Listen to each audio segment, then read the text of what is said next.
West బెంగాల్లో BJP భారీ మెజారిటీతో గెలవడంతో బంగ్లాదేశ్లో భయం మొదలైంది. అదేంటి బ్రో, వెస్ట్ బెంగాల్లో బీజేపీ గెలిస్తే మమతా బెనర్జీకి ఆమె అండర్లో ఉన్న గూండాలు భయపడాలి కానీ బంగ్లాదేశ్ ఎందుకు భయపడుతుంది అనే డౌట్ మీకు రావచ్చు. కానీ నిజంగానే బంగ్లాదేశ్లో భయం మొదలైంది. రీసెంట్గా ఎలక్షన్ జరగక ముందు బీజేపీ పార్టీకి వెస్ట్ బెంగాల్లో సపోర్ట్ పెరుగుతుంది.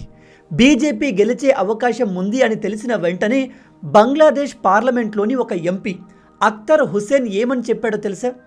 ఒకవేళ వెస్ట్ బెంగాల్లో బీజేపీ గెలిస్తే వీళ్ళు ఇల్లీగల్ బంగ్లాదేశీలందరినీ తిరిగి మన దేశంలోకి పంపించేస్తారు, దాన్ని మనం అడ్డుకోవాలి, అలర్ట్గా ఉండాలి అని చెప్తున్నాడు. ముందుగా మీరు కొన్ని విషయాలు తెలుసుకోవాలి. మన ఇండియా నుంచి ఎవరు కూడా బంగ్లాదేశ్, పాకిస్తాన్, నేపాల్, భూటాన్ లాంటి ప్రాంతాలకు వెళ్ళి సెటిల్ అవ్వాలి, అక్కడే బతకాలి అనుకోరు. ఎందుకంటే ఆ దేశాలతో కంపేర్ చేస్తే మన దేశమే వేగంగా అభివృద్ధి చెందుతుంది. మన దేశంలోనే ఎక్కువగా ఉద్యోగ అవకాశాలు ఉన్నాయి. కానీ ఈ దేశాల నుంచి especially Bangladesh, Pakistan and Myanmar నుంచి ఇల్లీగల్ ఇమిగ్రెంట్స్ మన దేశంలోకి వచ్చి ఇక్కడే ఉండిపోతున్నారు. బంగ్లాదేశ్ నుంచి అయితే కోట్ల మంది ప్రజలు ఇల్లీగల్గా ఇండియాలో సెటిల్ అయి ఉన్నారు.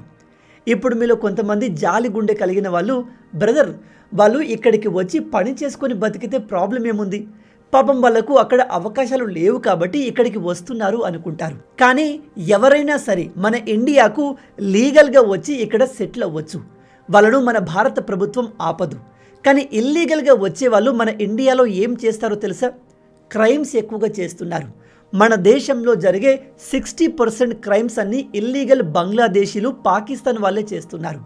అండ్ మ్యాక్సిమం ఇల్లీగల్ బంగ్లాదేశీలు రాడికల్ ముస్లిమ్స్ ఉంటారు కాబట్టి వాళ్ళలో ఉగ్రవాద థ్రెట్ ఎప్పుడు ఎక్కువగా ఉంటుంది.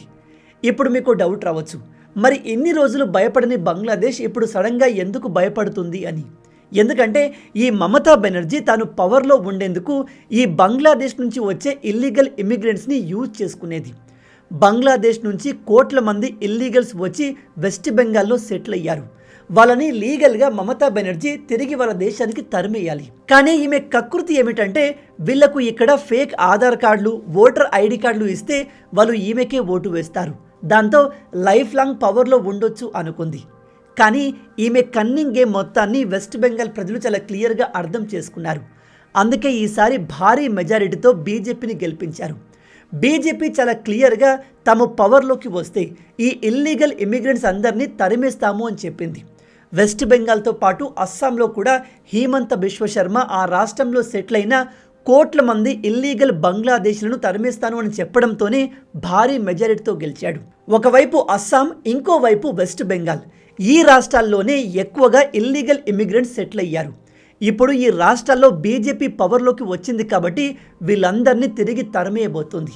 అందుకే ఇప్పుడు బంగ్లాదేశ్లో భయం స్టార్ట్ అయింది.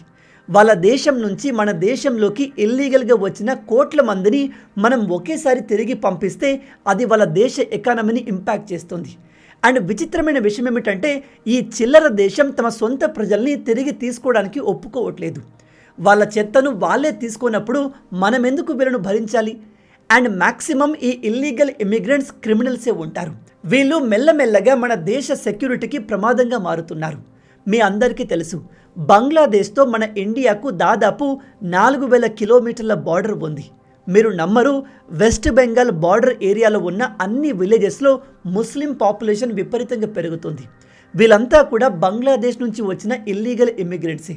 అండ్ రీసెంట్గా వీళ్ళంతా కలిసి మన సిలిగురి కారిడోర్ని బ్లాక్ చేయాలి అనే ప్లాన్ కూడా వేశారు. సిలిగురి కారిడోర్ని బ్లాక్ చేస్తే నార్త్ ఈస్ట్ రాష్ట్రాలన్నింటినీ ఆక్యుపై చేయొచ్చు అనేది వీళ్ళ ప్లాన్. అండ్ వీళ్ళలో చాలామంది పాకిస్తాన్ ఏజెంట్స్ కూడా ఉండవచ్చు. ఈ విధంగా దేశ సెక్యూరిటీకి ప్రమాదంగా మారిన ఈ ఇల్లీగల్ బంగ్లాదేశీలను మమతా బెనర్జీ సొంత ప్రయోజనం కోసం యూజ్ చేసుకోవాలి అనుకుంది. వాళ్ళకు హెల్ప్ చేసింది. అందుకే ఈ మమతా బెనర్జీని ఓడించడం దేశ సెక్యూరిటీకి చాలా అవసరం. దేవుడి దయ వల్ల అది జరిగింది. వెస్ట్ బెంగాల్ ప్రజలు మేల్కొని ఈమెను ముఖ్యమంత్రి పదవి నుంచి తొలగించేశారు. అస్సాంలో అయితే పరిస్థితులు మరింత వరస్ట్గా ఉన్నాయి. అస్సాంలోని ట్రైబల్ ఏరియాస్లో, విలేజెస్లో ఉన్న మహిళల్ని బంగ్లాదేశ్ నుంచి వచ్చిన ఇల్లీగల్ ఇమిగ్రెంట్స్ మాయ చేసి బెదిరించి పెళ్లిళ్ళు చేసుకుంటున్నారు. వాళ్ళను పెళ్లి చేసుకొని భారీ మొత్తంలో పిల్లలు కని వాళ్ళ పాపులేషన్ని పెంచుకుంటున్నారు. అండ్ వీళ్ళు పెళ్ళిళ్ళు ఎందుకు చేసుకుంటున్నారు అంటే ఇండియన్ మహిళల్ని పెళ్లి చేసుకుంటే వాళ్ళ భూమి పైన వీళ్లకు అధికారం ఉంటుంది. ఈ విధంగా వీళ్ళు అస్సాం డెమోగ్రఫీ మొత్తాన్ని మార్చేస్తున్నారు. దీనికి అగెన్స్ట్గానే హిమంత బిశ్వశర్మ గారు పోరాడుతున్నారు. ఇప్పుడు మీలో కొంతమందికి డౌట్ రావచ్చు, బ్రదర్ బంగ్లాదేశ్ నుంచి ఇల్లీగల్ ఇమిగ్రెంట్ సమస్య మనకు ఇంత ఎక్కువగా ఉన్నప్పుడు మనం బార్డర్ ఏరియా మొత్తంలో ఫెన్సింగ్ ఎందుకు వేయలేదు అని. నిజానికి సెంట్రల్ గవర్నమెంట్ ఫెన్సింగ్ వేయడానికి చాలా ప్రయత్నాలు చేసింది, కానీ ఈ మమతా బెనర్జీ వెయ్యనివ్వలేదు. సెంట్రల్ గవర్నమెంట్ బార్డర్లో ఫెన్సింగ్ వెయ్యాలి అంటే స్టేట్ పర్మిషన్ కూడా తీసుకోవాలి, ఎందుకంటే స్టేట్ ల్యాండ్ మొత్తం రాష్ట్ర ప్రభుత్వం అండర్లో ఉంటుంది. కానీ మమతా బెనర్జీ దీనికి పర్మిషన్ ఇవ్వలేదు. ఫెన్సింగ్ కోసం సెంట్రల్ గవర్నమెంట్కి భూమి ఇవ్వను అని మమతా బెనర్జీ క్లియర్గా చెప్పేసింది. ఎందుకు అనేది మీ అందరికీ తెలుసు.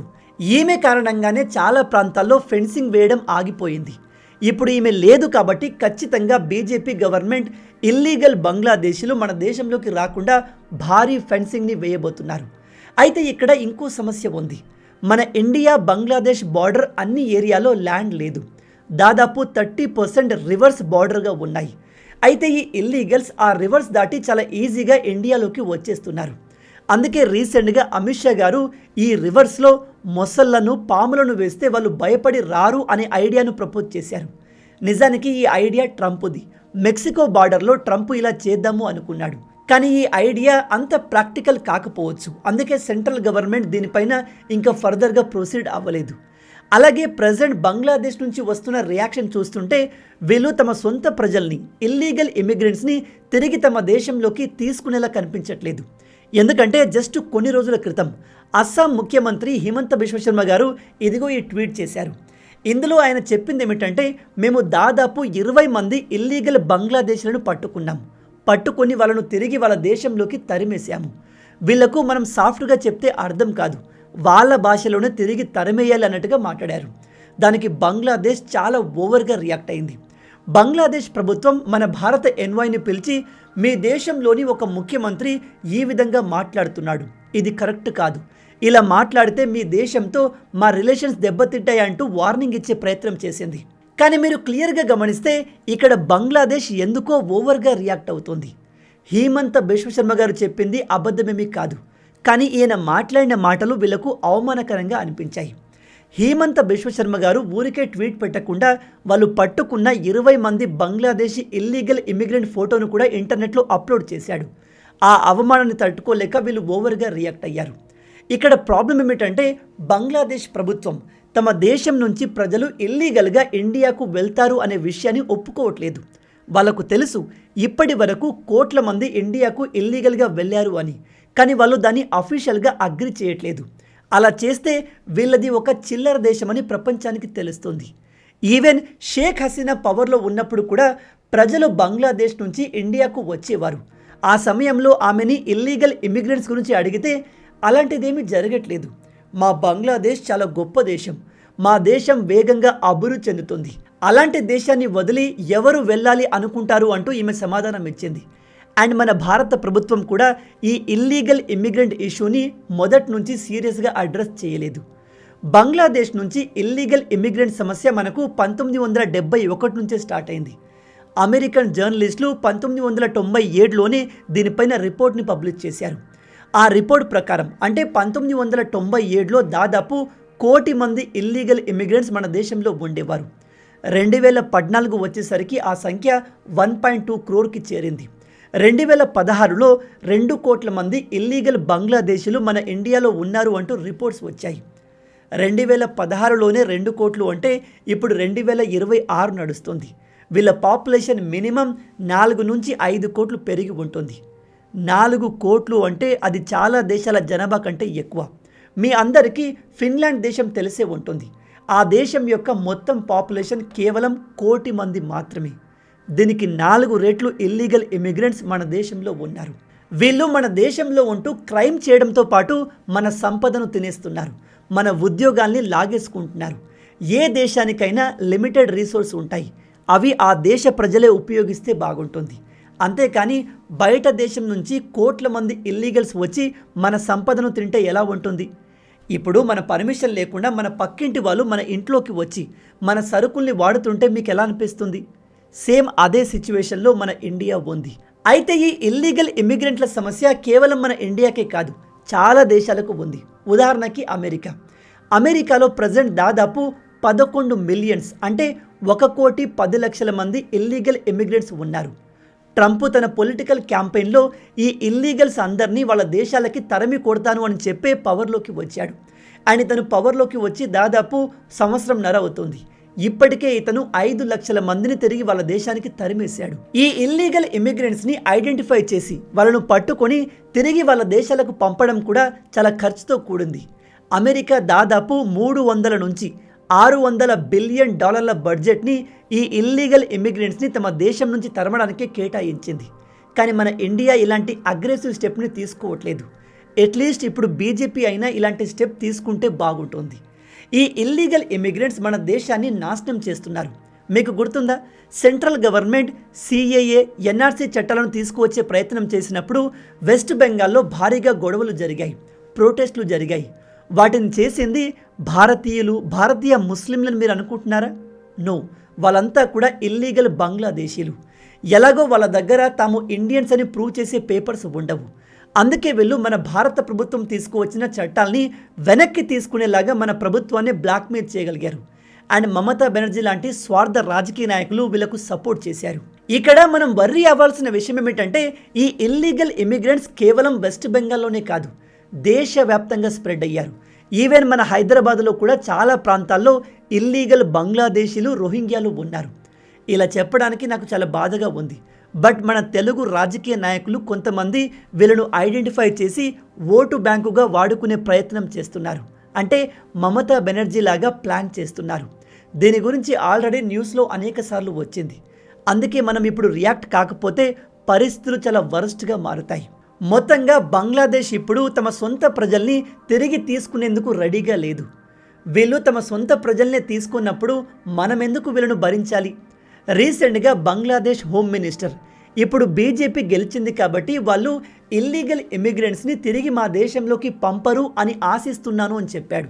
అంటే ఇతను ఇండైరెక్ట్గా బీజేపీకి ఇల్లీగల్ ఇమిగ్రెంట్స్ని తిరిగి మా దేశంలోకి పంపే ప్రయత్నం చేయకండి అన్నట్టుగా మెసేజ్ ఇస్తున్నాడు. అంతేకాదు, మేము మా బార్డర్ ఏరియాలో ఫోర్స్ని హై అలర్ట్లో ఉంచాము అని కూడా చెప్తున్నాడు. దీనికి భారత ప్రభుత్వం వెంటనే రియాక్ట్ అయ్యి ఏం చెప్పిందో తెలుసా? బంగ్లాదేశ్, మీరు మీ ఇల్లీగల్ ఇమిగ్రెంట్స్ని తిరిగి తీసుకోవాలి. మేము ఆల్రెడీ ఆ ప్రాసెస్ని స్టార్ట్ చేస్తున్నాము. మీరు ఈ ఇల్లీగల్స్ని ఐడెంటిఫై చేసే ప్రాసెస్ని స్పీడ్గా కంప్లీట్ చేయాలి. ఆల్రెడీ దాదాపు 2,862 కేసెస్ మీ దగ్గర పెండింగ్లో ఉన్నాయి. అంటే అంతమందిని భారత ప్రభుత్వం ఐడెంటిఫై చేసి వాళ్ళ డీటెయిల్స్ని బంగ్లాదేశ్కి ఇచ్చింది. అండ్ ఇలా చేసి దాదాపు 5 సంవత్సరాలు దాటిపోయింది. ఈ బంగ్లాదేశ్ కావాలని వాళ్ళ ప్రజల్ని ఐడెంటిఫై చేయట్లేదు. నిజానికి ఒక దేశం తమ దగ్గర ఉన్న ఇల్లీగల్ ఇమిగ్రెంట్స్ని ఐడెంటిఫై చేసి వాళ్ళు ఏ దేశం నుంచి వచ్చారో వాళ్ళకు ఇన్ఫార్మ్ చేయాలి. అప్పుడు ఆ దేశంలోని అధికారులు వీళ్ళ డీటెయిల్స్ని చూసి అవును వీళ్ళు మా దేశం వాళ్ళే అని కన్ఫర్మ్ చేసినప్పుడే మనం వీళ్ళను ఆ దేశంలోకి పంపించగలం. కానీ ఇక్కడ బంగ్లాదేశ్ చాలా స్మార్ట్గా ఆ ప్రాసెస్ని స్లో చేసింది. అందుకే ఇప్పుడు భారత ప్రభుత్వం చాలా క్లియర్గా వార్నింగ్ ఇస్తుంది. మీరు ఈ ప్రాసెస్ని స్పీడప్ చేయాలి, మీ ప్రజల్ని మళ్ళీ వెనక్కి తీసుకోవాలి అని చెప్తుంది. కానీ బంగ్లాదేశ్ ఈ పని చేయడానికి సిద్ధంగా లేదు అనిపిస్తుంది. అందుకే ఖచ్చితంగా మనకు బంగ్లాదేశ్ మధ్య ఇల్లీగల్ ఇమిగ్రెంట్ విషయంలో పెద్ద క్లాష్ జరగబోతుంది. మరి బంగ్లాదేశ్ తమ ప్రజల్ని ఎందుకు వెనక్కి తీసుకోవట్లేదు అంటే ఏమో, వాళ్ళు మన ఇండియాని ఇల్లీగల్ ఇమిగ్రెంట్స్ని పంపి నాశనం చేద్దాం అనుకుంటున్నారా? ఇండియాని ఒక ఇస్లామిక్ కంట్రీగా మారుద్దాం అనుకుంటున్నారా అనేది మనకు తెలియాల్సి ఉంది. మొత్తంగా మన భారత ప్రభుత్వం ఈ వెస్ట్ బెంగాల్ అండ్ అస్సాంలో సెటిల్ అయిన ఇల్లీగల్స్ని ఎలాగైనా సరే తిరిగి బంగ్లాదేశ్కి తరమాలని చూస్తుంది. దానికి తగ్గట్టుగా కొత్త నిర్ణయాలు తీసుకోబోతుంది.